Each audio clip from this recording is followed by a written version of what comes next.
But I say unto you, love your enemies. Bless them that curse you.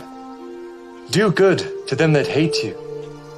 And pray for them which despitefully use you and persecute you. Which is the first commandment of all?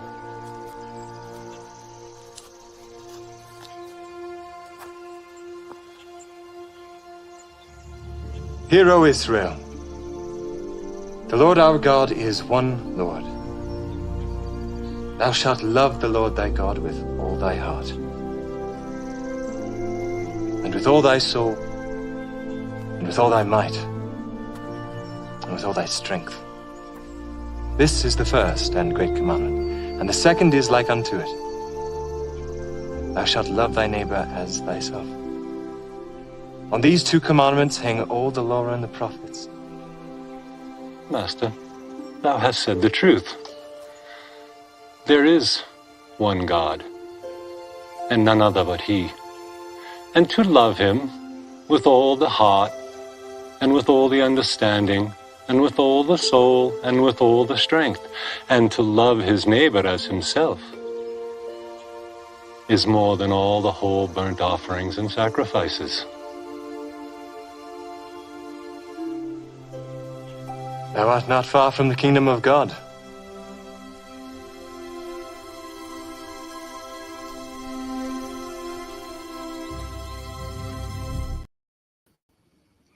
Yo, yo, yo. Hello, people. Hello, people. Good to see you all. Good to see you all. And there's two people I'm saying good to see you all. Good to see you too. Good to see Miss Maud, who's behind me. And good to see Jim Anus, who's in the chat. How's it going, man? How's it going? I know you can't answer me back unless you write quickly, but there you go. Oh, look, here's looking up at the side there. Just come out of the shower, so I get a bit of fluffy here. Know what I mean? Not long, but yeah, I'll wait and see if anybody turns up. Because at the minute, we've only got two of us. I'm going completely different. Oh, hold on. I've uploaded the. Let me just change. I've uploaded the wrong video. That's for tomorrow morning. I've just done that one. It's the wrong one. I didn't know, did I? Remove it and get the other one ready. Present it. But yeah, good to see you, Miss Maud Queen Bean. Good to see you, Jim. Good to see you, panel. PJ, how you doing? So video file. Right one. Which one was it? What's under London? Yeah, completely different. This one. It's just It is. Oh, that's the wrong one. Don't want that one. I want this one for now. Yeah, that one for now. Yeah. Hey, Jeff, how you doing? 6 people watching now. Cool. Jeff Guy said Jim Amos, and that's it in a minute. But there's 6 watching all in all. Yeah, this is not biblical at all. This one. I was going to do a biblical one this morning, but yeah, Vicky's still getting over there on being unwell, so I thought I'll leave the morning for now and just do the afternoon. So, but I haven't been on for like 2 days, so I thought I'd definitely have to do the afternoon. So here I am on the new computer. Hopefully it's working well. Hopefully you can hear me all right. It certainly works better than the laptop. I didn't realize I would need a separate bloody dongle thing to get Bluetooth though. You need a dongle for Wi-Fi and a dongle for Bluetooth. I've got the dongle for Wi-Fi, little adapter thing. I need a Bluetooth one as well because I like to have the Bluetooth keyboard so I can put it on my knee. This one's kind of stuck because the length of the cable on it, it's kind of stuck right in front of me when I like to be able to move it about. You know what I mean? Sort of thing. So it's all good. Everything's all good. But I didn't. You'd think with a gaming computer or computers in general that you wouldn't need to have to add anything for Bluetooth or Wi-Fi and stuff. But yeah, it's worked. It's definitely brilliant. It doesn't heat it up. I mean, I used it in Flatses last night. Doesn't heat up at all like a laptop, that's for sure. But I've never owned a PC before. I've used a PC. I've never owned a PC. Like I said, the first laptop I ever had was the one on the table, the one I've been using. I had one about 2006, 2007 that I bought off my sister. But I didn't even have internet back then. It was just a laptop that I thought I might use, which I never did. But there we go. Yeah, this is I don't even know how good this video is. It's just I come across it and it's Forbidden Underground. Forbidden. Oh no, forbidden. London's forbidden. Sorry, London's forbidden history. It's what's underneath London. So it might just be a watch party. I might be able to talk. I don't know. Depends on what they say. I might not have anything to say about it. You know. So it could be a watch party again, guys. I don't know. It's only half an hour long. We'll see how it goes. But it's nothing biblical. Nothing flat Earth. But it's because of the title. No, like what's underneath London. Like because we know that there's cities and villages and all that under there that's been buried and stuff. So I thought it might kind of tie in. I don't know. I just went by the title, but we'll see. If not, it might just be an interesting video, you know. But oh, Jeff said hello, Vicky. I said hello. Oh, did you? Are you on the phone? Are you working on the phone? Are you? Yeah. All right, got you. So everybody's good. All good. Still 6 left. Let me just refresh just in case. I don't get much more than 6 anyway on a Sunday morning, I don't think. I think by the time we hit 20 minutes, it'll some people will probably come in. Just looking at that fluffy bit at the side of my head. Do you know what I mean? Not quantity. Me and my son get this. We both get this. We've got like our heads round at one side, flat at the other side. So we get this sticky bit here. This bit sticks out. Pain in the butt. Did you hear what's that? What, baby? Quality, not quantity. Well, for what? Viewers. Oh yeah, quality, not quantity, absolutely. And one of the quantity teachers went. Don't know what it is, but yeah, I've just noticed as well. Well, I noticed yesterday. To be honest, I got 204 subs, which is good because like last time I looked, I had 201. Then it went down to 200, so it's up again, which is good. I ain't done a video in a week, but you know, I don't. When I do lives, I don't see as much need to do videos. To be honest, I will put a video out now and again, but I generally do lives now. So Flats is on early tonight. Oh yeah, Flats is on early, isn't he? Flats is on at his 7, so it'll be our 6 o'clock. Yeah, so yeah, I'm not gonna go too long because if I go too long, it'll be encroaching into his time. Right, okay, I'll just get on with this video then with the guys that we've got here for watching. People get bored and going. Right, anyway, let's get this video. Wrong one, PJ, wrong one. That's the one. Let's see what it's saying. Yeah, babe, if you want to say something, shout. Okay. Tell me to stop.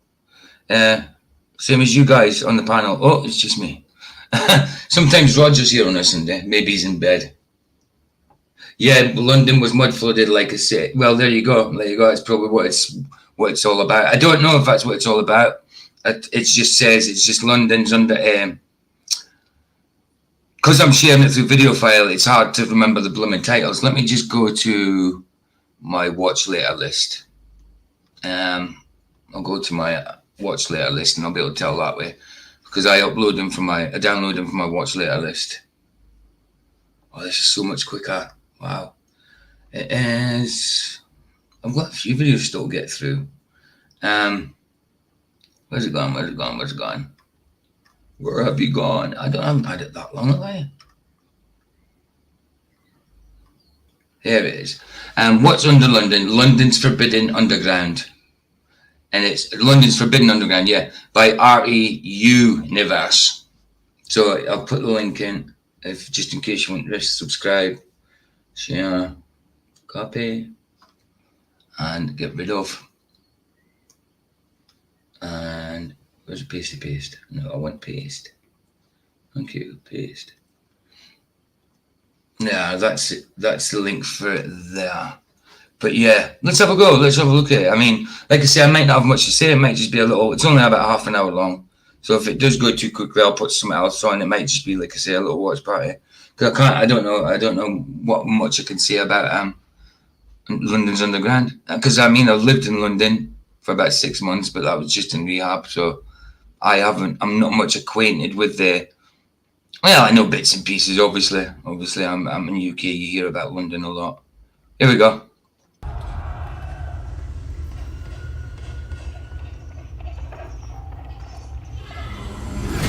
This amazing city is a melting pot of cultures. According to archaeologists, this area has been inhabited for more than 6,000 years. Since then, it's rapidly grown and developed, stretching over more than 1,500 square kilometres, making it one of the largest cities in Europe by area. More than 8 million people call it home. It was also one of the most popular tourist destinations. In 2023 alone, this location was visited by 19. Yeah, it might be all right for tourists, but not for people that live in UK already. You go to London, you've got to, unless you live in London, if you go to London for any reason, it's for a reason. You don't go there just to tour. Hey, Ian Henry, how you doing, man? Good to see you, bro. Good to see you. So, if we go to London, we go there for a reason, an appointment. I don't know, something to go view a house. You don't go there just to tour. Obviously, people from abroad go there to tour it, go for tourist stuff and that. But Never been. Vicky's never been to London. I've been to, like I say, I lived in London, Essex. It was Essex, Ilford, in Essex when I was in rehab, 2003. I kind of liked it, but it's not. Like here, where you're seeing the London, where you see Nelson's column. I've passed all that, Big Ben, like you just seen there, past that as well. I'm saying you've seen there. That's like I'm seeing it on the YouTube side. That's like 20 seconds ago to me. But yeah, sorry, we'll carry on. But I was just saying, yeah, you don't go to London on holiday unless you're from outside of Britain. You go to London to visit someone, or you go to London to see a house or get a job or whatever. I don't know. It's not someone you choose to live. Oh, right, little Jeff is like lived in London for 40 years. Didn't realise, dude. I'm not slagging London off, but it's like I liked it. Like I said, I liked it. But it's like if you're living outside of London, you won't want to go there and live because it's a lot more expensive, isn't it, Jeff? Very expensive. It's very expensive. I mean, the places I was delivering furniture to and all that when I was in rehab, wow, some of the places I went to, and it was just apartments. They were huge. They were massive. It looked like, I mean, I've been outside Downing Street, and that Downing Street's all gated off on either side. Well, it used to be in 2003, because I went to the London Eye on New Year's Day 2004. So it was 2004 I went New Year's Day. Sorry, I said 2003 then. 2004. And Downing Street, I mean, I wanted to see Downing Street because you always see it on the news. But obviously I couldn't see it at the angle I did from the news. And the news, it's straight outside the door. But when I was in London, you were at the end of the street and it's gated off. It's gated off, it's fenced off. I didn't realise it would be like that. But, are you from London, Jeff? Or have you just lived there for 40 years? Ian's from South London. Ian who? Henry? Henry. I thought Ian was Scottish. I don't know. Oh, okay. London's bad now. I hear South London. I hear. Oh. I hear. No, London's bad now. I hear. All right. Okay. South London here. Oh, you're from South London. Okay. I thought Ian was. Oh, you were born there. Got you. But I was just saying, for people outside of London, it's not someone you want to move into, unless you've got a good job or something, or you're moving in with a family or whatever, because it's really expensive compared to the rest of UK. I mean, I don't know, Leamington's quite expensive as well. Not London prices. Not London prices, but it's still quite expensive. Hey, Crockett, good to see you, man. Good to see you. Anyway, I'll carry on me blethering on about offending the Londoners. I didn't mean that. I like Londoners. I think the sound is a pan, mate. You know what I mean? 2 million foreign tourists. This is where ancient Roman ruins coexist with modern skyscrapers and old See, no, Ian lives in Scotland, Croydon. Yeah, right. He's from Croydon, but he lives in Scotland. Right, got you, Ian. That's where I was getting mixed up. I was thinking you were Scottish. I think you did tell me before, but I forget, man. I know Chillin's Scottish, and there's another dude that's Scottish as well. That's from way up in the Highlands. Here we go. Catacombs with metro lines. We're talking about London. Yes, you heard it right. There are Roman ruins in London, and they're located underground. London loves the mystery of a speeding car. I love Blur. I like Blur. Blur were brilliant. They were from Colchester, though. They were from Essex. Colchester, Wales, I think. And this is not the only amazing attraction hidden under London.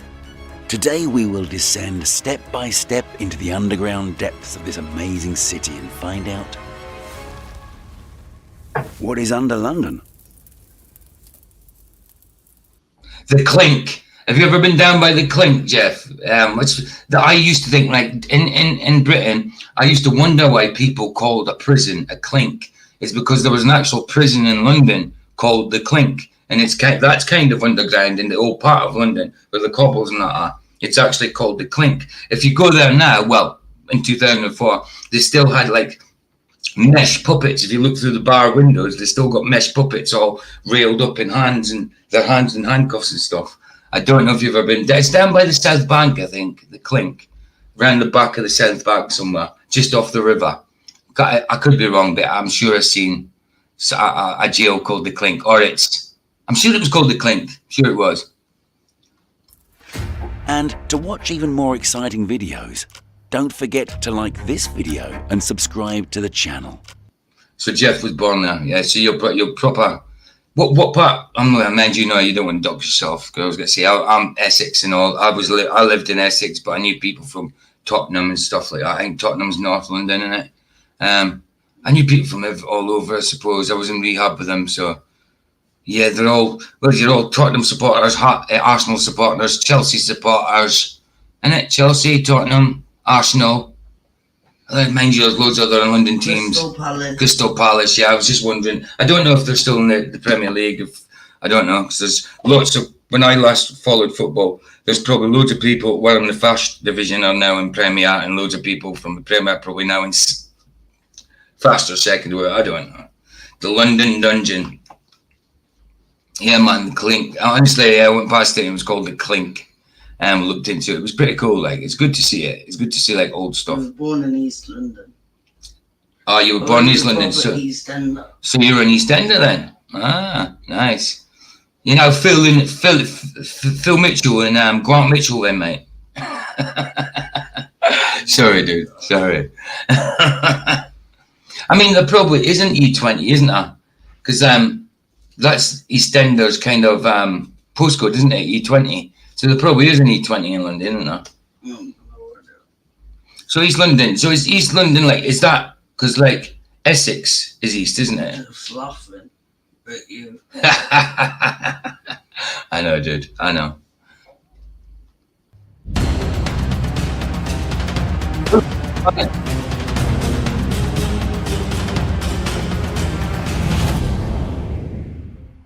Oh, right. I see. So, London. Let's first see what's underfoot. First, there's a layer of paving stone, 5 to 10 centimetres thick. No. Then there's a further 20 centimetres of soil. There's no E20. There's no E20. Right, got you. I was just wondering if there was, because they use it on EastEnders, don't they? I think that's why they use it, because it's down. Yeah, they probably use it because they can't, because they're allowed to. I thought that might be E20. I was just wondering if it was. I suppose it'll be the same as in America when they used it on movies. They use 555 as the phone number. When it's not in real life, you don't use 555, I don't think. At a depth of 45 to 60 centimetres, electric cables run under sidewalks and roadways. At a depth of 45 to 75 centimetres, we'll also come across gas pipelines. They can even be laid under footpaths and highways. So what's next? Well, for starters, we're going to visit a very nice place, a spa to be precise.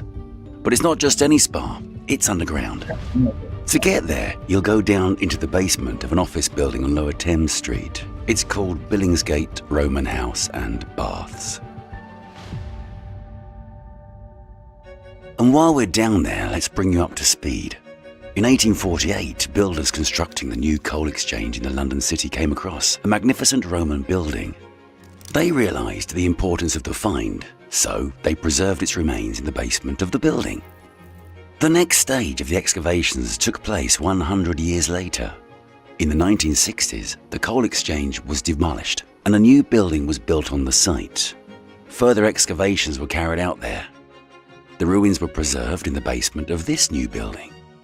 During the excavations, archaeologists determined that the Roman house was built at the end of the 2nd century. The rooms on the east side even had heated floors. The house once overlooked the Thames. At that time, the river was much broader than it is today.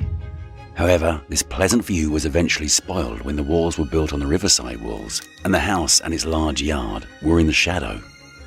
What do you do with land that no longer offers a beautiful river sight? According to some speculation, the loss of the pretty view was the reason for the building of the baths. Well, here we are. This complex was in use until the early 5th century AD. Several hundred coins from the late 4th century were found during excavations. However, by the year 500, the house was probably in ruins. And it wasn't the only one. In the early 5th century, the Roman city, then Londonium, not London, fell. Some historians say it happened in 410. So it used to be called Londonian. So it's obviously like a Latin name then, isn't it? Ah. When the Roman Emperor Honorius refused to help the people of Britain suffering from barbarian raids. The Romans left, and many of London's buildings became piles of overgrown rubble. Later, the Saxons began to build their dwellings on the site. But their buildings didn't last as long because of the wars. Such a cycle of construction and deconstruction lasted for 1,000 years.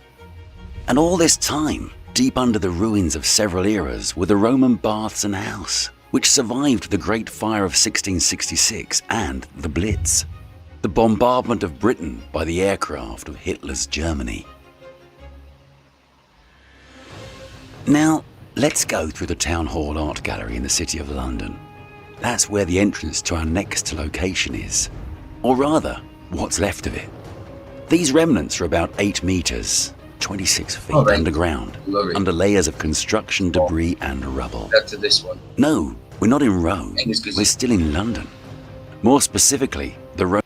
Sorry guys, I'm talking to Vicky and not even putting myself on mute. I was just talking about the quality of that, because one's on HDMI to it's a cable. It goes from the monitor's HDMI, but it goes to the display port thing, because I've only got one HDMI in my graphics port, and I've got a VGA and a display port, and I didn't realize, I thought I had to use HDMI. So the first day I was trying to get HDMI splitter so I could have 2 monitors. I didn't realize I could use a display port, but I'm using it, so it's display port to HDMI, but it's slightly cloudier, I would guess. Quality, when I look at myself the other side, it's slightly less, it's not as good as HDMI, but yeah, it does the job. It's I don't know why they can't just put 2 HDMI ports in there, rather than one HDMI, one display port and one VGA. It'll do the job. It does the job. It won't matter to you guys. It's just the quality I'm seeing it in. You know what I mean? So it's all good. It's all good. It's still decent quality. It just looks lighter. Maybe I just need to fiddle about with the settings a little bit. Anyway, I'll carry on. I'm just blathering. Roman era London amphitheatre. You were probably expecting something more like an amphitheatre, not just the remains of a walls and a drainage system. Let's get the imagination going. And if that's a problem, we have the help of an impressive digital projection that works at this location to fill the gaps. The amphitheatre was built in 70 AD. What's remarkable is that it was located inside the city, whereas most ancient amphitheatres were located outside. It was reconstructed at the beginning of the 2nd century. The entrances were paved with tiles and the walls were made of stone. The capacity of the amphitheatre grew to 6,000 people. At that time, the arena was used for public and religious events, animal fights, public executions, and gladiatorial fights. Remember when we said the ancient Romans left Londonium and it fell into despair? Well, a couple of centuries later, the amphitheatre was abandoned. What's more, most of it was dismantled for building materials. I've seen the amphitheatre actually. That used to be where, allegedly Shakespeare used to do some of his plays at. I'm sure it is. It's an outdoor one. I've been past that, but like I said, it was 2004. Whether Shakespeare did his own stuff or not, I mean, he was from here in the Midlands, shit, Stratford upon Avon.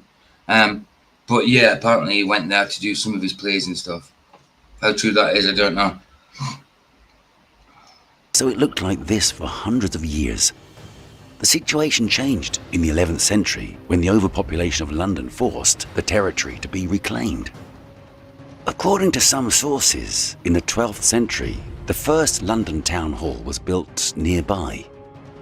Later, in the 15th century, the Guildhall appeared here, preserved despite the Great Fire of London and the Blitz, which we've already mentioned. Various other buildings were built around the amphitheatre, which became the public square of the town court. Let us now carefully walk around these remnants of sand. It is the same sand that covered the arena in the ancient times to absorb the gladiators' blood from their wounds. And now we'll need to look in several places to find lost locations that were once an essential part of the London landscape. Sorry guys, it's me being vindictive. You see my arms going in front of the camera. I'm just checking the cables ain't loose or anything. It's fine. I don't know why I'm just being so weird about it. I just want everything to be perfect, do you know what I mean? I'm just being really weird about it. It's only my display, do you know what I mean? It doesn't make a big difference to you guys, but yeah, it's fine. There's nothing wrong with it. It's just it's on the new monitor as well. You know, I was thinking maybe I left a bit of film on it, but it's not. It's fine. It's just me. It's just me being pedantic. Sorry, guys. Name watching. Bless you guys. Hey, chilling. I was just talking about you not too long ago. Talking about Scottish people. So, what's under London is the answer. I should have done a poll. With that being the main answer. Is it hell? Oh, well, I think it's close enough. Sorry, Jeff. No, I like London. I just don't think I could live there money-wise. Definitely not. In many parts of the city today, you could be standing just steps away from one of the lost rivers and not even realize it. Although just steps away is quite a mouthful, we must go as much as 11 meters, 36 feet underground to find some of them. First, let's move to London's St Pancras Road in central London. Take a look at the glass and steel skyscrapers of the Euston Road nearby. It's hard to imagine that there were once grassy fields with a river running through the middle, right? Nevertheless, near St Pancras Old Church, there is a plaque depicting people bathing at this very spot on the banks of the River Fleet in 1827. This river is one of many in London that have been buried underground. Dozens of rivers and canals were buried beneath the streets of London over a century ago. But why did they end up underground, and what do they look like today? These rivers were used for collecting drinking water and for fishing. But the River Fleet, for example, became heavily polluted when butchers in the Smithfield area started dumping the remains of dead animals into it. Eventually, it became simply part of the sewer system. Another underground river is the River Tyburn, which runs through Regent's Park under Buckingham Palace. It was once considered a perfect place for salmon fishing in London. The Tyburn Fishing Society has even proposed to restore the river as a prime fishing river. This is a rather ambitious and unfeasible plan, to say the least. To achieve this goal, they would have to destroy billions of pounds worth of property, including Buckingham Palace itself. The River Effra, on the other hand, is hidden under the Oval Cricket Ground. However, in the 1950s, the river again showed itself and caused flooding of the cricket pitch. Due to excessive rainfall, the sewer overflowed. And these are just some of London's underground rivers. They now pass through culverts and are part of London's sewerage system. The courses of many of these rivers have been altered. Today, the Wildlife Gardeners of Haggerston and the Thames Catchment Community Eels Project are engaging volunteers in restoring some of the lost rivers. Volunteers have already succeeded in releasing the old Lee River in the Lost rivers, that's interesting, isn't it? I mean, yeah, I suppose rivers get filled in, don't they? But then they'll still go underground because there's a river, I think it's Sheldon. Is it Sheldon runs through or Shelton? Something through Shelton or Sheldon or something runs through Coventry that mostly goes underground. You see it in the city centre actually. Coming out of the city centre, then going back underground again. It must be the same type of thing.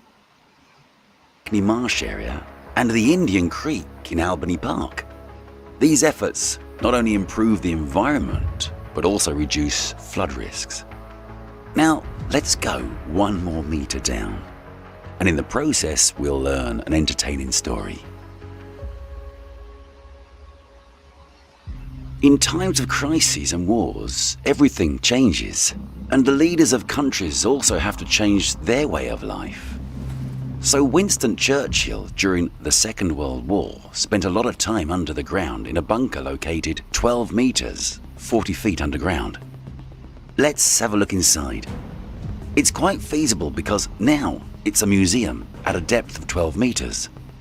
It includes the Cabinet War Rooms, an historic underground complex that housed the British government's command centre during World War II, and the Churchill Biographical Museum. The Cabinet War Rooms, located under the Treasury Building in Westminster, began construction in 1938 and opened a year later, in 1939, a week before Britain declared war on Germany. They operated throughout World War II and were last used on August 16, 1945, the day after Victory and Japan Day. In total, 115 meetings were held in the Cabinet War Rooms. 2 rooms were of particular importance, and the first was the map room. It was constantly used by officers of the Royal Navy, British Army and Royal Air Force. They were responsible for the daily intelligence summary for the King and the Prime Minister, and the Chiefs of Staff of the Armed Forces. So I ain't got much to say about this. I'm just watching like you guys, just interested. Not much I can say about it, to be honest. But I will. If I've got something to say, I'll say it. Bless you guys. And the other key place here is the Cabinet Room. After being appointed Prime Minister, Winston Churchill visited it in May 1940 and declared, "This is the room from which I will direct the war." Here the Prime Minister and his key advisors met with the 3 Chiefs of Staff, the heads of the Army, Navy and Air Force. Of course, the meetings, which sometimes stretched into the morning, were held in strict secrecy. 2 sentries were on duty at the door. Other interesting rooms here were Churchill's bedroom and the transatlantic telephone room, a tiny room disguised as a private toilet for top secrecy. I'm going to look for another little video we can watch as well, because I reckon we've got to get through this, because I ain't got much to say about it, and there's probably about 80 minutes left of it, so I'll look for another little video to go along with it, because I dare say it's just like watching this. There's not much I can say about it. Here, Churchill and his generals called US President Franklin Roosevelt and American generals.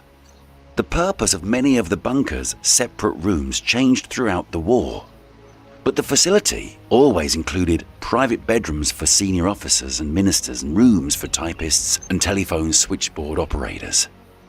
The basement, called the Dock, was located beneath the Cabinet War Rooms. In this extremely uncomfortable place, the staff slept so they would not have to go home under heavy air raids at the end of their shifts. On August 15th, 1945, Japan surrendered, ending the war. The next day, the lights in the map room were simply turned off, and the employees left their offices. As a museum, the bunker opened its doors to the public in 1984. In 2003, the museum opened access to other rooms that Churchill, his wife, and closest associates used. 2 more years later, it was rebranded and named the Churchill Museum and Cabinet War Rooms. Well, let's continue our way down. As we descend to a depth of 20 meters, 66 feet, let's imagine the following situation. You want to send, let's say, a letter to a person who lives on the other side of town. Today, you'll probably use messages or email to do this. But almost 2 centuries ago, the scheme was more complicated. If you lived In 19th century London, you'd have to write a letter and then place it in a metal capsule, put it in a pipe and close the door, thus sealing the pipe. A specific mechanism would push the capsule through the pipe with air, and someone on the other side of town would receive your letter. Sounds unusual, right? And for a modern person accustomed to messages and social networks, it's also complicated. But that's roughly how our next destination worked. The London Pneumatic Dispatch Company. It was established in 1859 and was supposed to deliver mail, parcels and light goods around London underground. The system was launched in 1863 and operated for 11 years. The company tested the technology in 1861 with funding of £25,000, roughly the equivalent of $3,936,489 in 2024. At that time, a 413-metre-long pipe was installed. Inside, there was a track of 61 centimetres wide. The capsules in which parcels or letters were placed were fitted with vulcanized rubber. Yeah, they use the same idea in shops now, in supermarkets and that, with their money. If they get so much cash, they stick it in these capsules, shove it in the pipe, and it gets sucked along. Into the back of the store, I suppose. Yeah, so they can store it away and put it in their back pockets for later. You know what I mean? But yeah, same idea. Can't believe that. Same technology. Yeah, and they were meant to be inferior with the technology back then, but yet we're still using the same technology. There we go. Ha! The flaps to make them airtight. And pushing these capsules down the tube was a 30-horsepower steam engine with a huge fan. These capsules probably must have been pretty light then. You'd think, and you'd be wrong, because some capsules with all the packages could weigh up to 3 metric tons and travel at 60 kilometers an hour. A permanent line was built between Euston Railway Station and the Northwest District Post Office on Evershaw Street. This route was approximately half a kilometre long. A capsule carrying up to 35 mail sacks made the short journey between terminals in 1 minute. 13 trips were made daily. The daily operating expenses were £1 4 shillings and 5 pence. That's what happens to my £20 notes in my pockets. They just dissolve, just like that. Dissolve into air, into nothingness. All gone. Eventually, the company planned to build a network of such lines in London. The next line connected Euston and Holborn. When it was ready in 1865, the company's chairman, the 3rd Duke of Buckingham, squeezed into one of the capsules and took a test ride on it like a train. Subsequently, several more lines were built, all... I only just noticed that, Sean. I've lost phones and watches, but never lost a river yet. Yeah, we don't tend to keep them in our back pockets, do we? We keep them outside. Albeit with difficulties due to the financial crisis, including from the main post office. However, the system didn't save much time. So, in 1874, the post office abandoned its use. A year later, the company was liquidated. It was reported in the press that the reason was the constant sticking of parcels underground. By the way, the London Pneumatic Mail was not the only one in the world.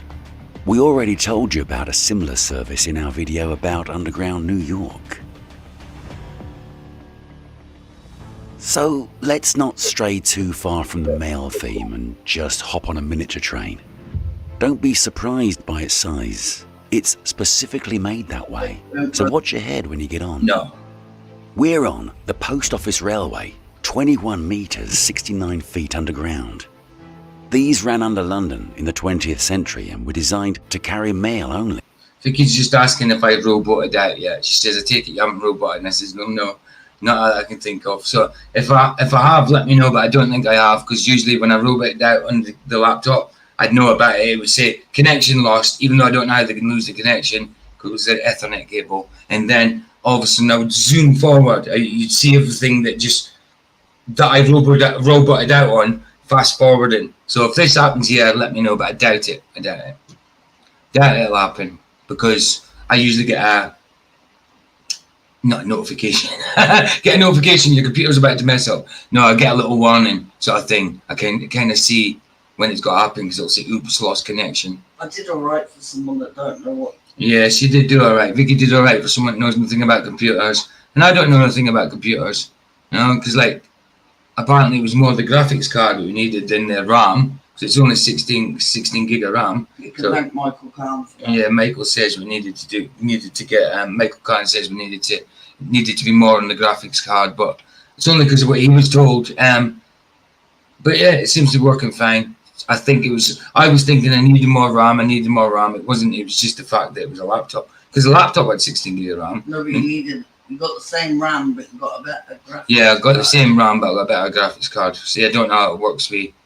I didn't even know that you had to. I didn't know that the bit you plug your monitors into the back is in the graphics card. I had no idea. I thought all the graphics cards were internal, or in the motherboard internal. I had no idea that they had external ports. I just thought those things were internal, and then the ports were separate.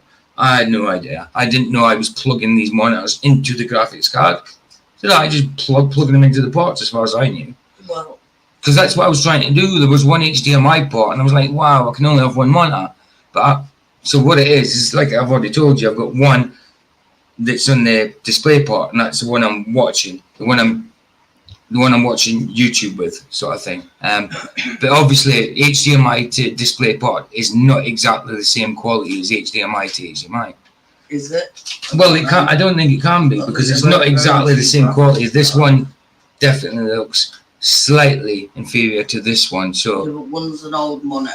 yeah, it's the new monitor that's showing me the worst picture.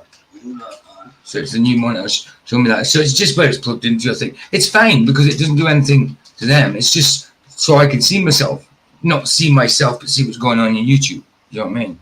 Aye. Anyway, carry on. So we're nearly halfway through this. Well, we are halfway through this. Not people. This 61 centimetre wide automatic electric underground railroad was opened in 1927 and operated. Yeah, that's it's barely a puddle.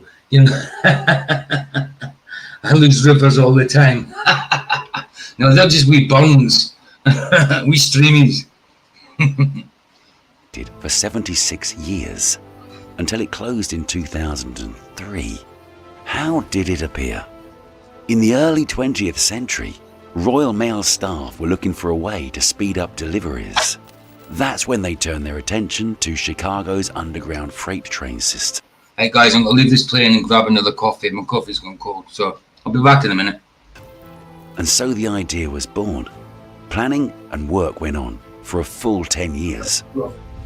The Underground Railroad became available for Christmas packages in 1927, and letters began to be delivered through it in February 1928. It was also heavily used later on, running 22 hours a day. There were 8 stations, the largest of which was located under Mount Pleasant.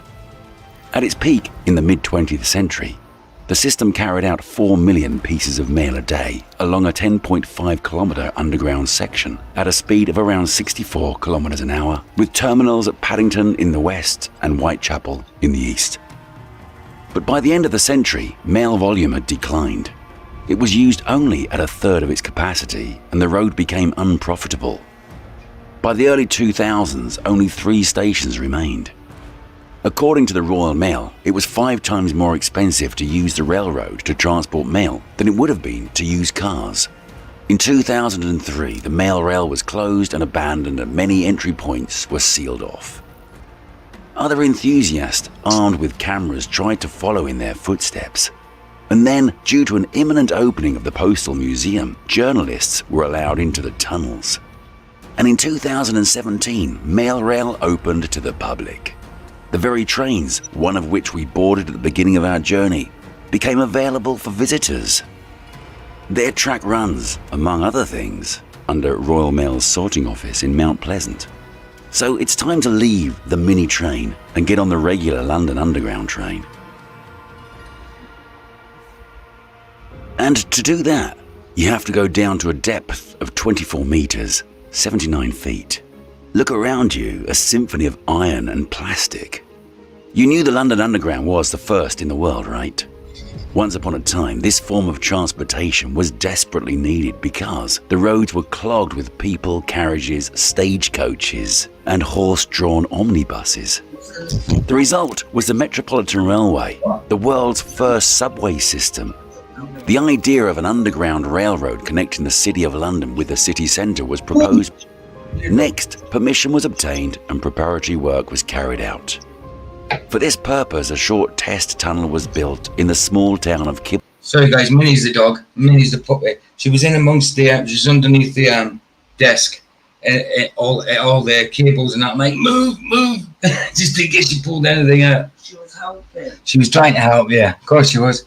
She's always trying to help. Ain't you, Minnie, what? She's a good girl. She's a good girl, but she's a pain in the butt sometimes. She is not. She needs to be taken out and stuff. Crazy. How dare you have to act for war. Talking about dogs and that, there's just a place here called Kibblesworth. Cat kibble. Shall we get you some cat kibble? No.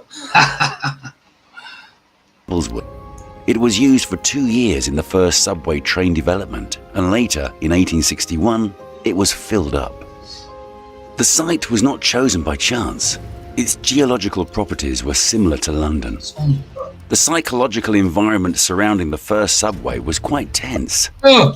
It was ridiculed in music halls and called the Drain, where the predictions that the tunnel top would collapse and passengers would suffocate from the smoke. An evangelical pastor even accused the railroad company of trying to enter hell.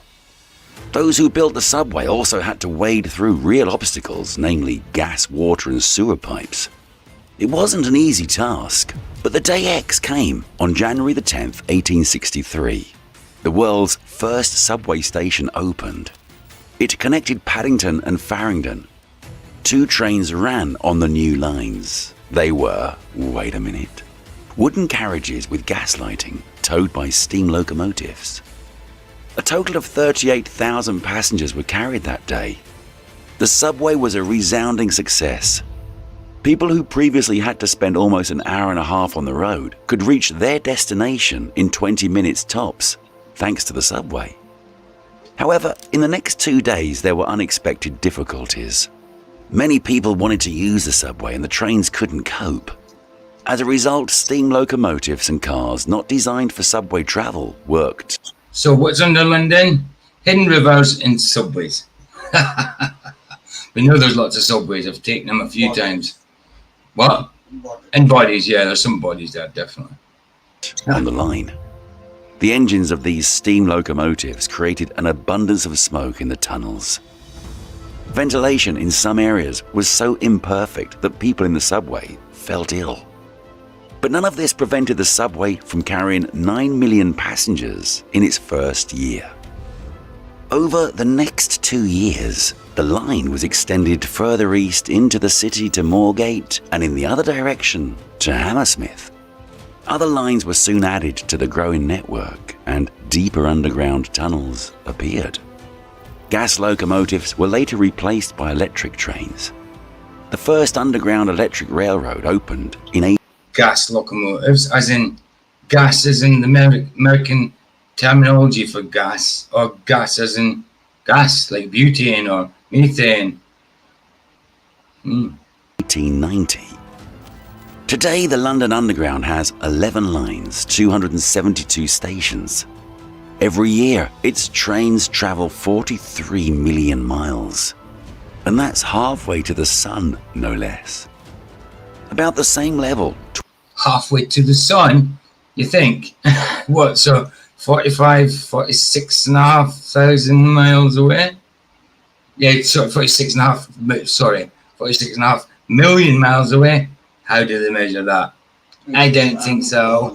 What, baby? It's round the corner. It's just round the corner, right? Absolutely. 24 meters underground, another fascinating place is located. What do you think when you hear the word catacomb? Gloomy labyrinths where decayed human remains are hidden?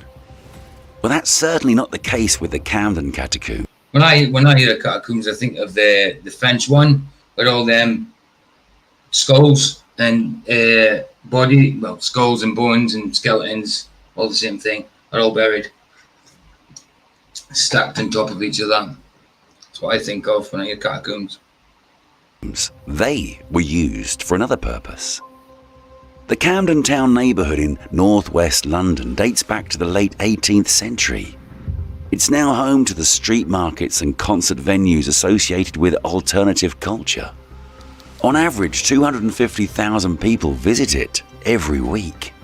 Walking through Camden Market, few people consider what lies beneath it. And there are the Camden Catacombs, a vast network of underground passages closed to the public. They were built in 1837 by Victorian engineer Robert Stevenson. The catacombs were used as stables for the horses and ponies that worked on the railroads. The horses helped drive the railroad cars back and forth. At one point, there was even a veterinary hospital for the animals in the catacombs. The horse tunnels from the roundhouse to the Regent's Canal provided a safe passage for the horses working at the station in the 19th century. There was also a pool near the catacombs for boats on the Regent's Canal. Later, in 1869, wine importers W&A Gilby moved their business to Camden Goods Station. The catacombs became a great place to store whiskey, wine and gin. Nowadays, most of the underground tunnels have... Now you're talking our language. Whiskey, wine and gin. Even though I don't drink anymore. Once upon a time, yeah, whiskey would have been the one for me. Whiskey, wine and gin, baby. Vom, she said, vom. I think that's our street for... not survived. Those that remain have been closed to the public because of the risk of flooding. Let's go even lower. 36 meters, 118 feet deep to be exact. To get to this depth, you'll need to find a drum-shaped building near the Northern Line. Several such unusual structures can be found near some subway stations. They've been preserved since the Second World War, and That's weird, I didn't know what they were. I've seen places like that. Here we've got a little mural of James Bond there. that's our next point. What were these buildings for? They were the entrances to the so-called deep shelters. 8 of them were built in the early 1940s to protect the public from bombing. They're located underneath London Underground stations. Each had 2 entrances and could fit up to 8,000 people. Although 10 shelters were originally planned for a total of 100,000 people, each consists of 2 parallel tunnels, 5 meters in diameter and 370 meters long. Together, they constituted a network of underground shelters. The shelters were designed so that after the war they could be connected to form an express subway line. This plan was discussed before the outbreak of hostilities, but it was never realized due to the lack of funding. The shelters were opened as early as 1940 during the Blitz in response to public demand for shelter at London Underground stations, although they were not finally completed until 1942. Today, most of the shelters hold documents, but some were used for a different purpose. For example, the shelter on Clapham Common was used as an underground farm until 2023. The spacious halls were used to grow herbs. The structure on Cheney Street is known as the Eisenhower Center in honor of its role in World War II. The fact is that General Eisenhower used this underground facility as his headquarters during preparations for D-Day. That's the term for the operation to land a naval landing in Normandy. The structure is now used to store documents. One of the entrances to the Stockwell shelter has been decorated and turned into a war memorial. The Camden shelter on Buck Street is decorated with a mural by street artist Nathan Bowen. The shelter at Clapham South is the only one you're likely to be able to look inside. It was originally built as part of a new rail line that was supposed to run between North and South London. The London Transport Museum runs tours there as part of its Hidden London programme. Let us, too, walk past the preserved bunk beds that are still in place. About 8,000 people could have been squeezed Wow, still got the bunked up beds and that down there in war times. That's crazy. Absolutely mental. Understand why they kept though. Absolutely. Into these rows of 3 bunks. However, the shelter was never fully utilised. It was opened in 1944. Several years had passed. So coming 1944, yeah. So coming to the end of the war, a year before the end, 1946 when it ended. Since the Blitz. Nevertheless, the shelter was helpful to families who'd lost their homes. It was apparently quite crowded. After the war, in 1948, Jamaican immigrants from... It would have been quite crowded, you know what I mean? Because the amount of people who lost the war and the Blitz is unbelievable. And it probably wasn't just people in London, it was probably people in the shires round about it. Probably as far as here, maybe Coventry, because Coventry was blitzed as well. I don't know about underground places here, so I dare say people even went to London from here, I don't know. But yeah, Coventry got blitzed as well. So yeah, I think the Germans back in the time had a saying for it. If they ever blitzed another place, they say it got Coventry'd in their own language, obviously. So yeah, there's lots of sayings being made up about Coventry. It's been Coventry'd. You know what I mean? Been sent to Coventry. Yeah, but you know, sent to Coventry is to do with banking, don't you? I thought being sent to Province. Coventry was. It means you get shunned. No, but originally, because the main banks were only in London and Coventry. Oh, I don't know. But nowadays it means if you're sent to Coventry, you're shunned, I think. Yeah, but like being sent to Australia. From the Empire Windrush, a ship travelling from Australia to Britain, were housed here for up to 6 months. Many eventually settled in neighbouring Brixton. But it's time for us to move on. The next point of our journey is 50 metres. That might have been what I was on about, actually. I have seen things. They found a bar and a cinema. Maybe not the same ones in Paris, but yeah, the ones I was on about had yeah, it was. I'm sure it was Paris though, but whether it had a cinema and a bar, I don't know. Or I might have been thinking another place where there's bones and skulls stacked up upon each other. Don't know, but it was certainly in France. 164 feet underground, and it is a sewer. While we're down this deep underground, let's learn more about this structure. Imagine the 1850s, you're walking along the Thames. You enjoy the view of the river in its pristine state, with no skyscrapers nearby. But do you feel that smell? Yep, it's coming from the river.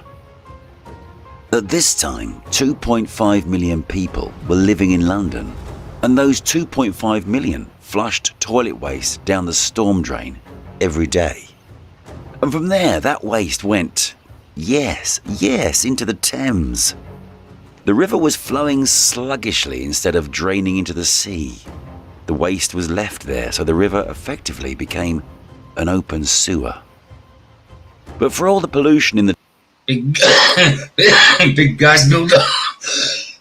Excuse me. Sorry, big gas build-up, big explosion. Maybe that's why London went on fire, eh? Different times, I think. Great Fire London. Maybe we should do something like that sometime. That'd be pretty cool. Thames, people didn't stop taking water from the river for cooking and drinking. And of course, they got sick. For example, it was during that period that cholera became widespread. It killed 15,000 Londoners. Nevertheless, the authorities did nothing about the problem until 1858. That year, due to the hot summer, the Thames began to smell so bad that it became known as the Great Stink. At the time, it was wrongly believed that cholera was transmitted through miasmas. That is, odour. It was an outdated theory that the cause of many epidemics, including the plague, was hidden in the bad air emanating from rotten organic matter.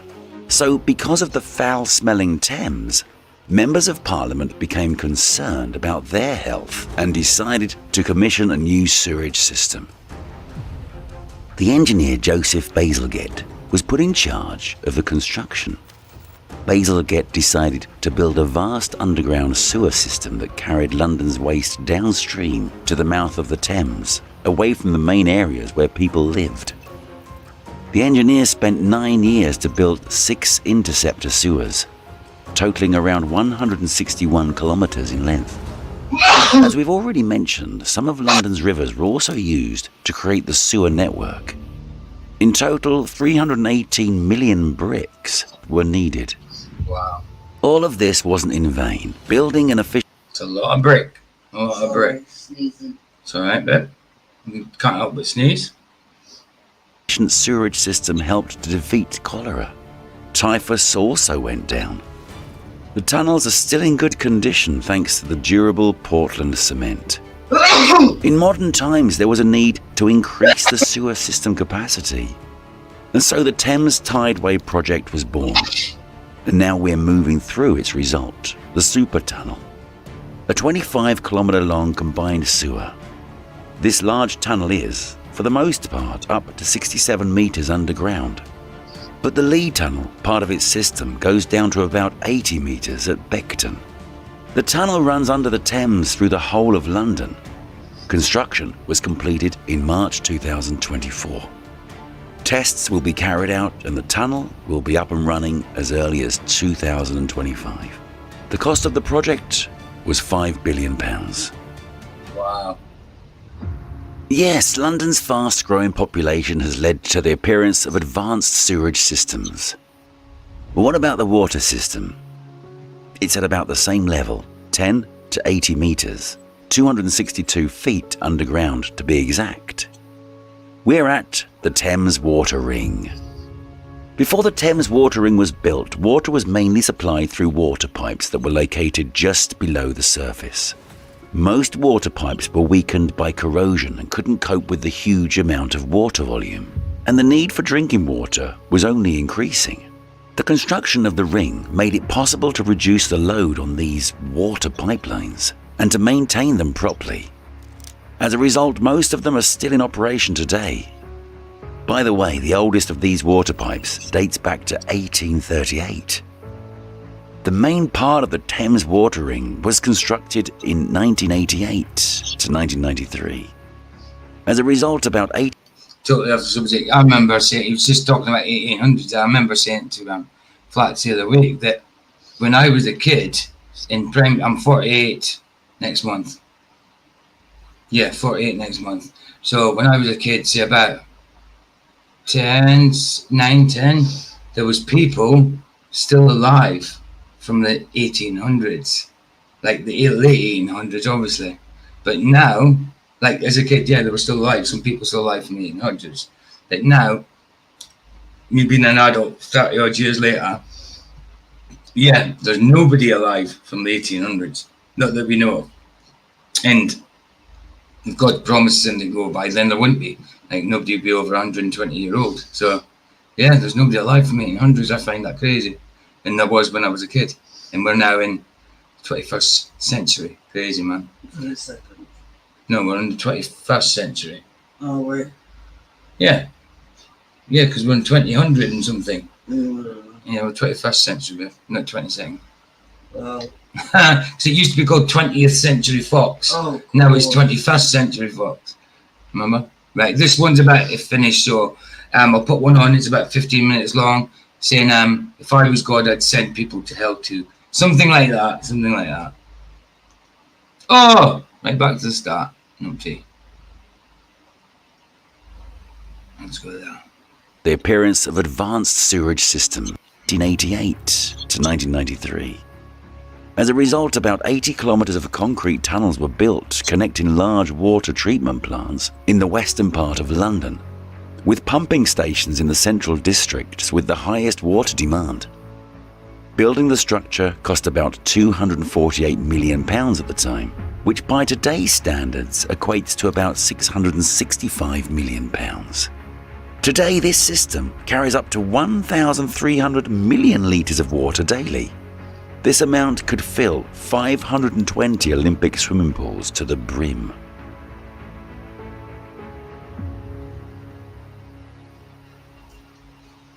Oh. What? That was it. That was it. That be it for that one. Yeah, I didn't think there was much I could say to that one, guys. You know what I mean? It's just I just thought I got interested. I seen it a few weeks ago.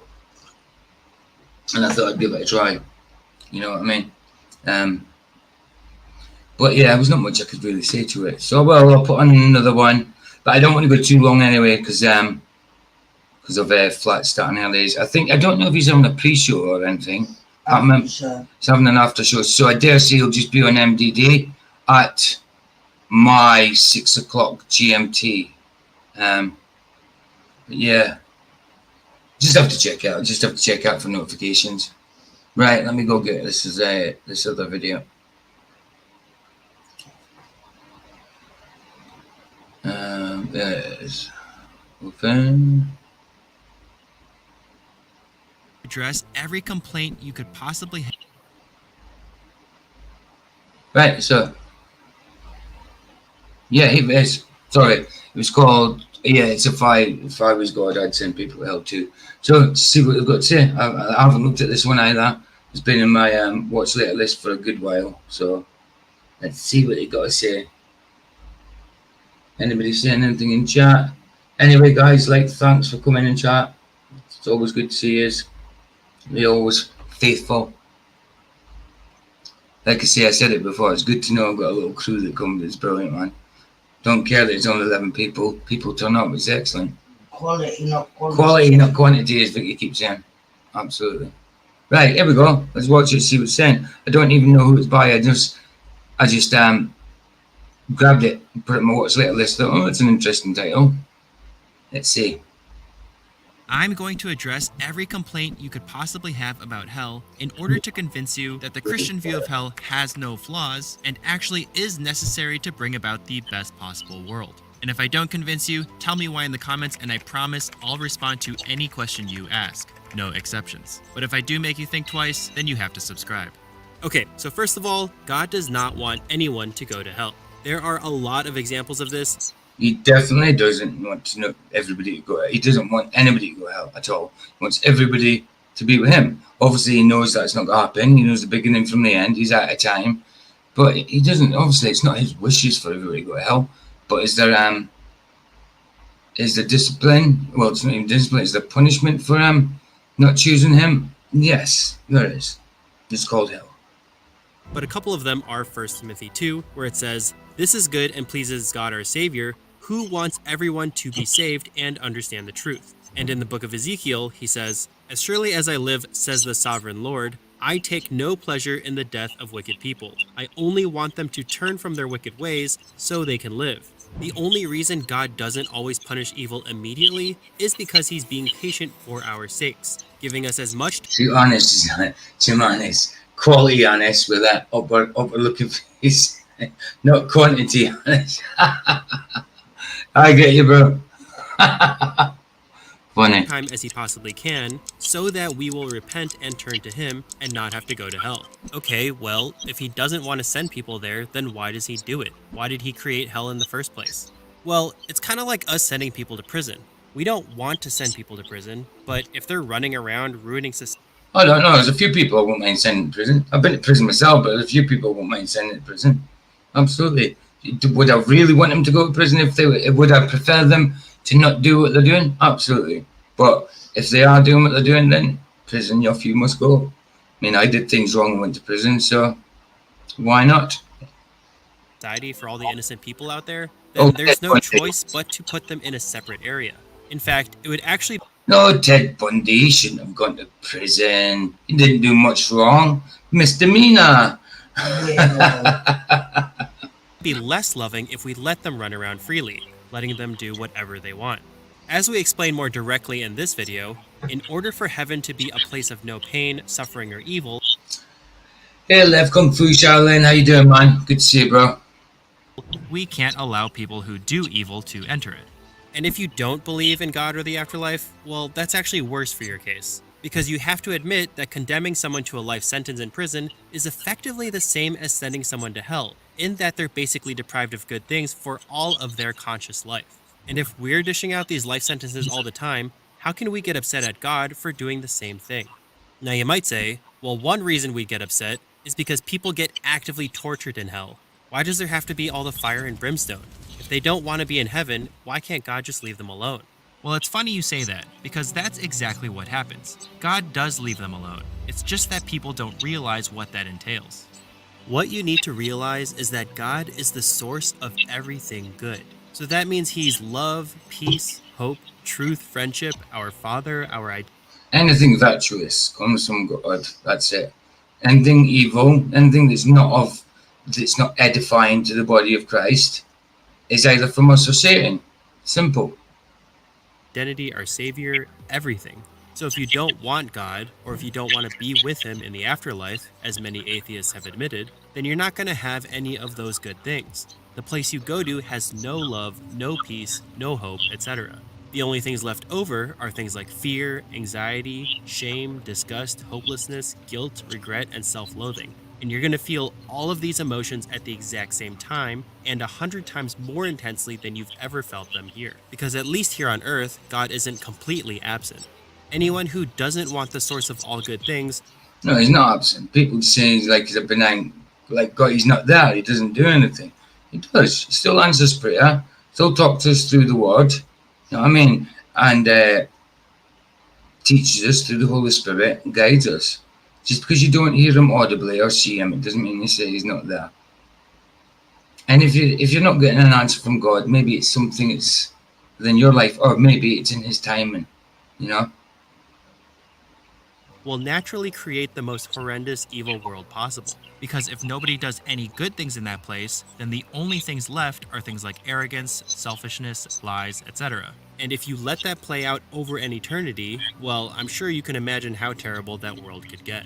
But not only that, demons are there too, and they also don't want the source of all good things, even though they used to live with Him. The reason And demons are definitely real, definitely real. I might not have physically seen one, but I've definitely heard the devil's voice. Could have been a demon's voice, but I believe it was the devil. Or it could have been the devil using a demon. Haven't seen a demon, but certainly felt the presence, that's for sure.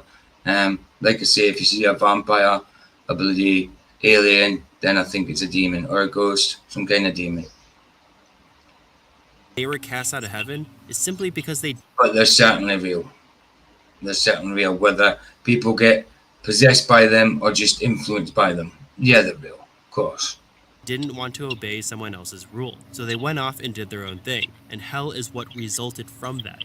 Unfortunately for humans, demons are way more powerful than we are, and if they're not going to do any acts of goodness, then you bet there's going to be a plethora of violence, theft, abuse, oppression, slander, and so on and so forth. But are they more powerful than us? They might be able to do all that stuff and all that. And, you know what I mean? If they bug us, but and we say something in Jesus' name, they flee, don't they? So are they? Yes, I suppose in that case it's Jesus that does it. It's not us. So yeah, they are more powerful than us. But through Jesus, in His name, we can get rid of them. But it's not us that do it. It's Jesus. I suppose. Then yeah. I was just contemplating that myself. Okay, that's pretty unsettling. But if that's true, then nobody would ever want to go to hell. Obviously, if people knew what they were getting themselves into, they would all choose heaven instantly. So it's not really a choice. Well, first of all, even if we really didn't know what we were getting ourselves into, it would still be perfectly fair if we got sent there. Because, for example, a school bully who's really rude to his teachers might not have known that someday he'd have no friends and have trouble getting references for colleges, but it would absolutely be what he deserved. Or a delinquent who skipped classes all the time might not have known exactly how it would have felt to be struggling. I skipped school. Big luminous vest, big luminous t-shirt on. I skipped school. Wow. Hi to what? Oh, hi to Wolves. How you doing, man? Good to see you, man. Good to see you. Thanks for coming. To make car payments and failing to provide for his family, but that's still the situation he got himself into. It'd be like saying, well, I didn't know that driving in the carpool lane by myself was going to cost me a whopping $450. Maybe you didn't, but you did know you were doing something illegal, and you easily could have looked up what the punishment was ahead of time, so you're not exempt from paying it. But even if we ignore that fact, this statement isn't actually true. Believe it or not, people who get sent to hell don't change their minds. Look, I know this is easily going to be the most controversial point, because I'm sure you can't imagine wanting to stay in a place that bad. But keep these things in mind. First, knowledge of a life sentence doesn't stop someone When you go to hell, you wouldn't change your mind on what you've done. I think I bloody would if I went to hell. from doing crime. For example, pedophiles know what they're in for if they get caught, but that doesn't necessarily Of course they do. Of course they do. Because they always try and weasel out of it. Any of the, like, pred catchers I've ever watched and that, they're always like, so sorry, it was like the first time. Or they were just doing it to help him out, you know what I mean? They were pretending to be a pred just to help him out, to not groom him, but pretend to groom him, to tell him, to meet him, to say, look, why are you doing this sort of thing, to rebuke them. You get so many of them saying that, it's just ridiculous. But yeah, they know the punishment. They know the imprisonment that they're looking at if they get caught for what they're doing. stop them from doing it. And they know that society hates it. In general, obviously not all society, because some of them are that, but Ian said there's a short video on YouTube about the bar and the cinema chilling. Oh, is that? Searched it. Okay, that's cool. That's cool. When they get out of jail, many of them continue down the path they were on before they were sent there. So it's possible to know about the threat of hell without necessarily changing your behavior. Second, even Satan and the demons know that Jesus is the Messiah, the true Son of God. They not only know how powerful God is, they also have to obey God. And they even know they're going to lose the war and be thrown into the lake of fire for all of eternity in the end. But obviously, they haven't changed their minds. Now you might ask, okay, are they just stupid? No, to the contrary, they're smarter than we are. But following God has never been a knowledge or intelligence issue. Some free-willed beings will simply just want to do things their own way. It's like someone who knows they're going to get thrown into a pool. They're not saying, but how does he know they're smarter than we are? I mean, that's not biblical, is it? It's not scriptural where it says the demons are smarter than we. I mean, they might be, of course, but I'm just saying. You're not saying more deceptive than anything. Yeah, they're certainly more deceptive, but no, I'm not sure about that one. I don't think it's scriptural anyway. okay, I'm sorry, I won't ruin the party anymore, I realize what I did was wrong. Instead they say, well, if I'm gonna get thrown in there, then I'm taking as many people down with me as I can. Lastly, there are countless examples of people clearly seeing miracles right in front of their eyes, and knowing that those miracles are from God, and yet it still doesn't affect their behavior or their attitude. For example, Pharaoh Well, that's true, because I've seen little miracles in that, and then I still went and become a drug addict afterwards. I've seen me coming off drugs, and it being a miracle that I didn't get a withdrawal, but still going back to it. It was only God that could have done that, because any other time I would have gone through withdrawals. So yeah, I've seen little miracles and still decided to be unfaithful. Yeah, it happens. So yeah, I guess he's right in that case, in that situation. obviously saw miracles and plagues happen right before his very eyes, but he still didn't want to listen to God. And even after his own son was killed, he still chased after the Israelites and tried to kill them all, despite Moses very obviously showing that Pharaoh was powerless against God. Now you might be saying, well, I don't believe miracles can happen. But it actually doesn't even matter, because at the very least, you can know that there were people in history that truly believed that Jesus did miracles, and yet they still plotted his death. The Pharisees admitted that Jesus healed the sick, the disabled, and the blind, and yet their immediate response was to figure out how to get him killed, because Jesus was taking all their followers away from them. So clearly just the knowledge of God's power isn't the issue here.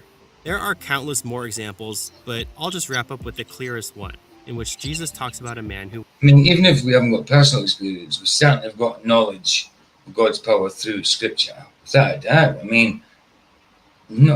Just creation for a start, but which is a miracle, obviously, to us. But even the smaller things that Jesus did, making water into wine and multiplying fishes. But then there's bigger things like parting of the Red Sea, stuff like that. So yeah, there's plenty in there. Oh, stopping the sun, not stopping the earth, stopping the sun, things like that. So it could be 24 hours of daylight, so they could fight. All miracles, and we certainly have knowledge of them through Scripture, without a doubt. went to hell.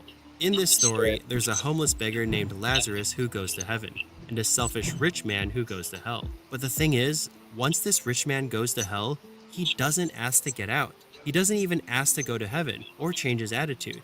In fact, he still has the audacity to ask this homeless beggar Lazarus to come down and give him water, as if Lazarus is supposed to still serve him like he did on earth.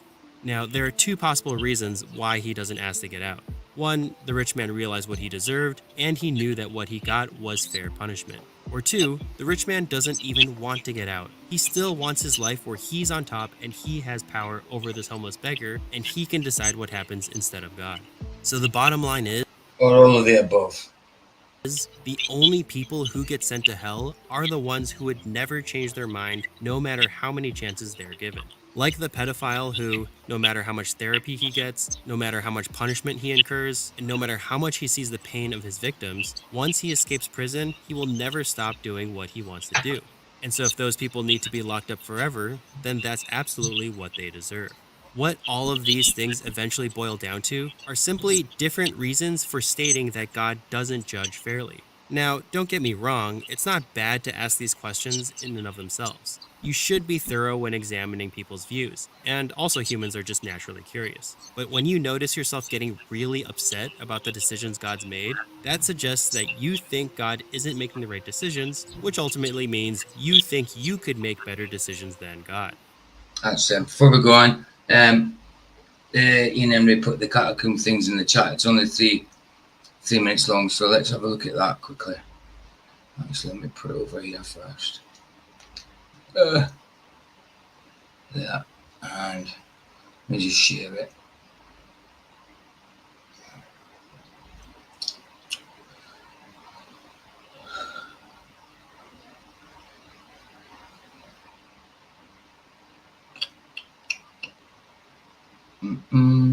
Sharing, yeah. So look at it.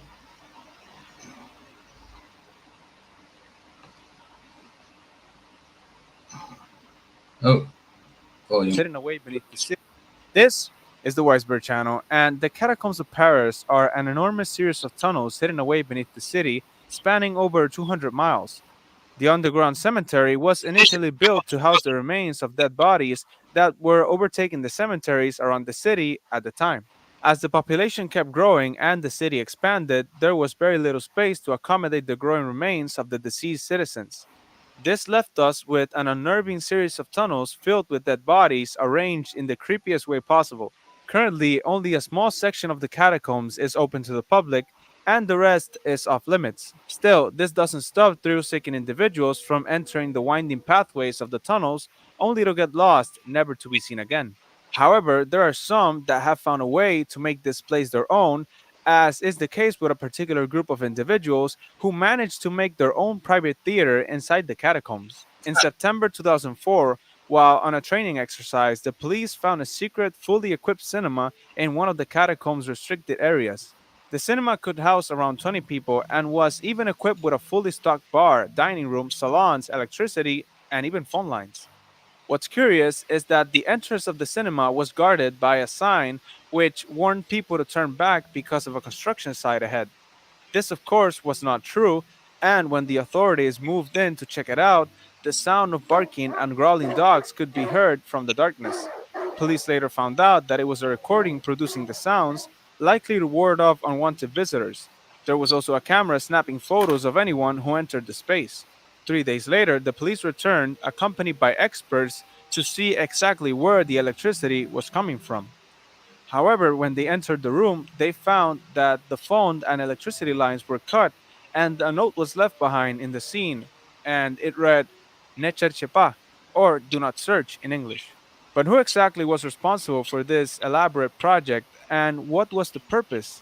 Well, 5 years after the discovery of the theater, a man by the name of Lazar Kunstmann released a book called The Clandestine Culture, where he explains his life in a secret society called the Nice name, Kunstmann. Lazar Kunstmann.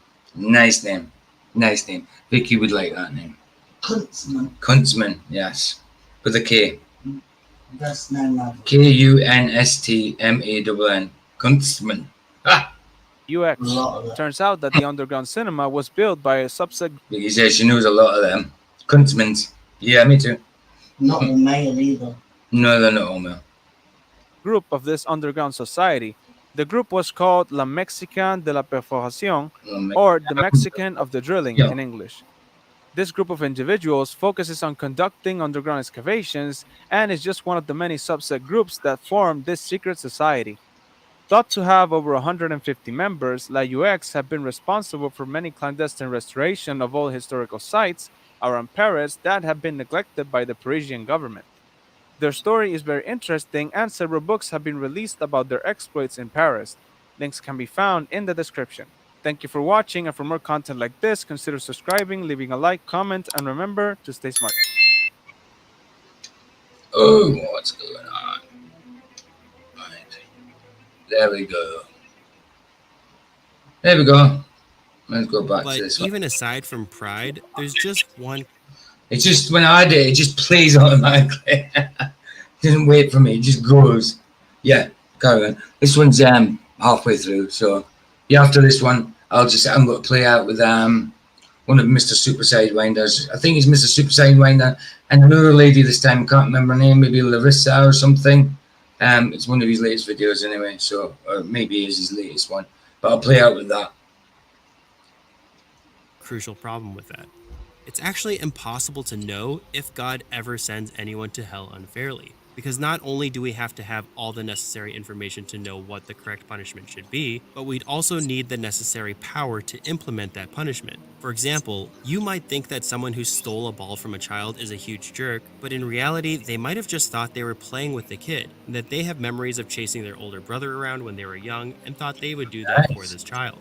Or we might think that That kid was a good little player. That 4-year-old dribbling around his father. Pretty good, man. someone was really nice for finding our wallet for us, but in reality, they were going to steal it until they realized they got caught in the act. And this can easily apply to people we've known for a long time. Someone could be acting really generous, but only so people think well of them, and they would never do something like that if nobody was watching. I'm sure we can all think of examples of when someone we thought was a great person was unexpectedly found to have done something heinous. So you'd have to know every single thought that someone's had and every single situation they've ever been in to know for sure whether they deserved it.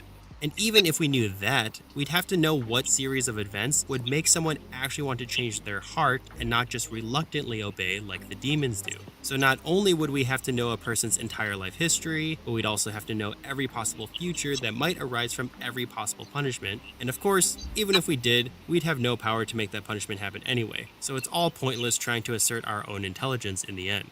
But on a lighter note, if you're an open-minded person, then you should have absolutely nothing to worry about. God has given us proven prophetic messages, a landslide of historical and empirical evidence, and so much more. So as long as you're not blinding yourself and loving the darkness more than the light, as the Bible says, you'll be perfectly fine.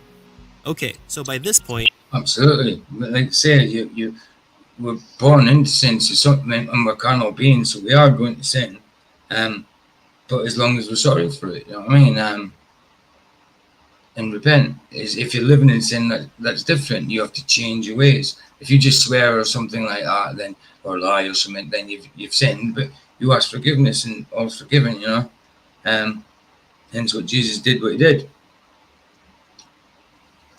We've established that God does not rejoice in sending people to hell, but instead must do so in order to protect those who are good. We've established that it's perfectly fair for him to do so, and that he makes sure that the only people who get sent there are the ones who 100% deserve to go there. We've established that hell is only as terrible as it is because people choose to be without the source of all good things, which is God himself. We've established that everyone who goes to hell will never stop doing evil regardless of how much knowledge, how many chances, or how much love they are shown. And we've determined that anyone who thinks they know better has absolutely no grounds to back up that claim. However, hell is a massive topic with centuries of debate, so there are countless more issues that people have. So I'll now attempt to rapid fire answer as many as I can, and if you have extra questions, post them in the comment section below so we can address them later. Rapid fire round. Number 1. Some say that in order for people to go to prison, they have to do something really bad. But if I haven't done something really bad, then can't I... No, you don't really. It's like you go to prison for something you haven't done. It happens all the time. I just get a fine, like the carpool lane, rather than a literal lifetime sentence? Well, that sort of checks out, because there does seem to be different levels of punishment in hell. Although, regardless, you're either with the source of all good things or you're Hey Dylan, good to see you. I didn't see you come in that. Good to see you, man. not, so even the lightest punishment is gonna be pretty bad. But also, tiny sins are 1,000 times more serious than you think. The only reason we don't think so is because we're so desensitized to quote unquote tiny sins just because they're common. I remember that. That's terrible. Grabbed the ball out of the kid's hand. I mean, even if she had caught it fast, and the kid, she could see the kid was going for it, but she didn't catch it first. Kid did. She grabbed it out of the kid's hand. That's ridiculous. But even, like I say, even if she'd caught it fast, you'd think she'd give it to the kid. Some people are just a-holes. Yeah, just a-holes, like you said. But even tiny sins have eternal consequences that ruin people's lives forever. If you want to be truly convinced of that fact, just see our video here. Number 2, if you're wondering why God didn't just make us perfectly good in the first place so we could avoid all this evil, or why he even created us at all if this was going to happen, well, you can at least get a glimpse of an explanation by looking at point number 7 in this video. A right cuntsman. Yeah, man. Which talks about how good things like love can only exist if free will exists. And if free will exists, that necessitates us being able to make a choice. Number 3, if you're worried about a family member or friend going to hell, well, you can rest assured God loves them even more than you do, as he sacrificed his own life. It's true. That's true as well. God loves people even more than you do. Think how much it hurts sometimes when you, I don't know, fall out with someone or whatever. Yeah, you forget that God loves them more than you do. Forget them things. For them. Now, maybe you would too, I'm not discrediting that, but you have to keep in mind that God also came down from the position of ruler of the entire universe, and then allowed himself to get spit on, tortured, betrayed, and worse, just for their sakes. So don't worry, God will do everything he can in order to save everyone who wants to be saved. Number 4 has to do with what I said at the start of this video, that I would convince you all that hell is good and fair. Well, naturally, a lot of you probably still aren't convinced. And that's likely because of reasons like, God couldn't possibly be a fair judge, or I don't believe that God cares about everyone, or even something like, well, I don't believe that all non-Christians go to hell. Now, maybe those issues might be fair in their own right, but they're actually completely irrelevant to this video, because they're about whether Christianity is even true in the first place, not whether the Christian description of hell is good or not. If God isn't loving and fair, then that means the Christian version of God isn't real. And if God and hell don't even exist in the first place, then there's no point of even having this discussion at all. So whether you agree or not doesn't matter in that case. But within the Christian worldview, you have to admit that the existence of hell is perfectly capable of being justified, and that there are no contradictions between a loving God and eternal punishment. So that's what I've come to offer. Well, it is justified, isn't it? I mean, there's got to be punishment for not living a righteous life for a whole life, surely. For you today. Lastly, number 5. There are many people who do admit that within the Christian worldview, the existence of hell is ultimately necessary, but they don't see how it could possibly benefit non-Christians here on Earth. And for those people, I'll just leave you with one last thought.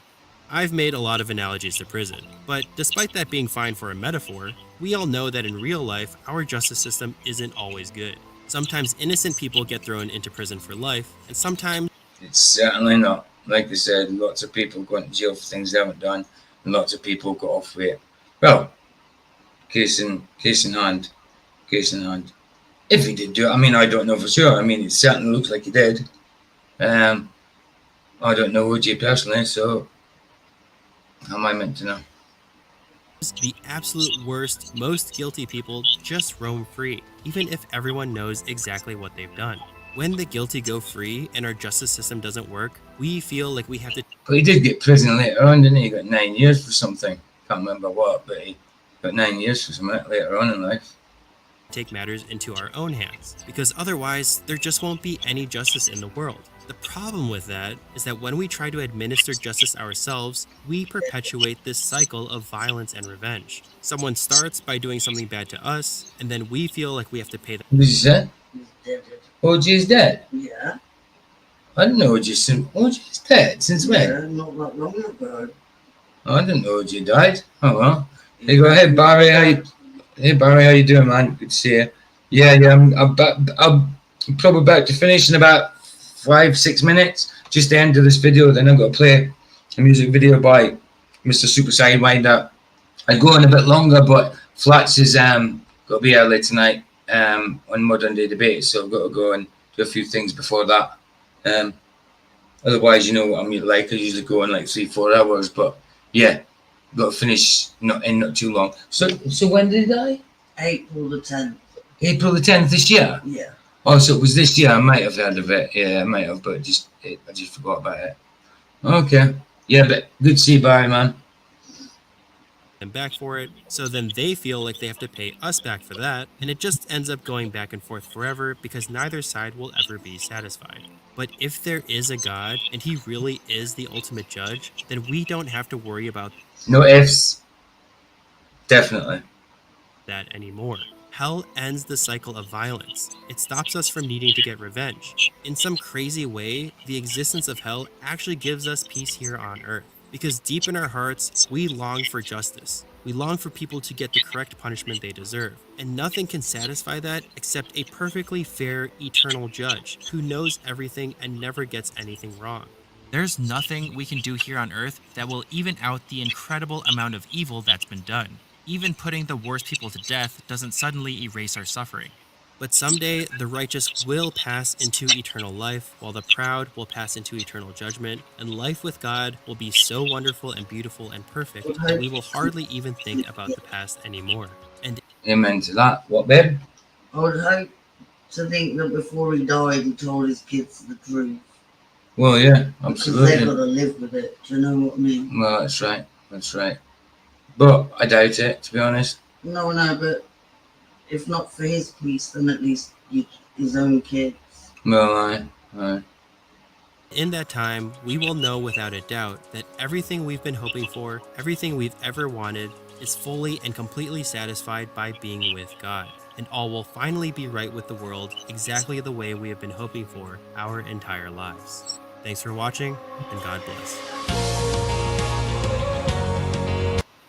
For a day of anger is coming when good, righteous judgment will be revealed. He will pour out his anger and wrath on those who live for themselves, who refuse to obey the truth and instead live lives of wickedness. There will be trouble and calamity for everyone who keeps on doing what is evil. Romans 2:5-8-9 in the NLT version. Cool. Decent scripture though. I hadn't had it put that way though, because I don't really read the NLT, New Living Translation. I did have an NLT Bible, but I didn't like it. I gave it away, but that's when I was in rehab. I prefer then I read the NIV, and I got on with it because it was easy reading, but then realised it sounds better in the New King James or the King James version. But yeah, that's what I read, New King James anyway. Right, I'll get Mr. Super Sidewinder's song up. Hopefully I get the right one. Let's see. Oh, which one is it?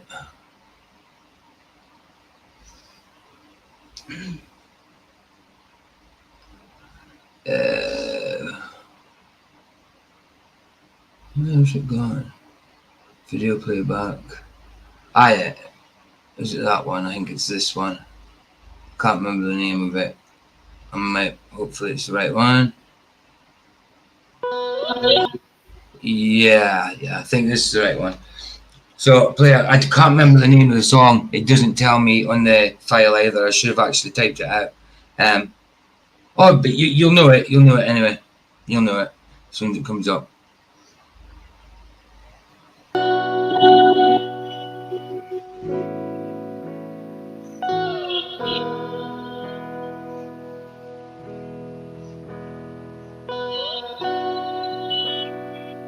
So Mr. Super Sidewinder and Larissa. Yeah, I was right.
Right.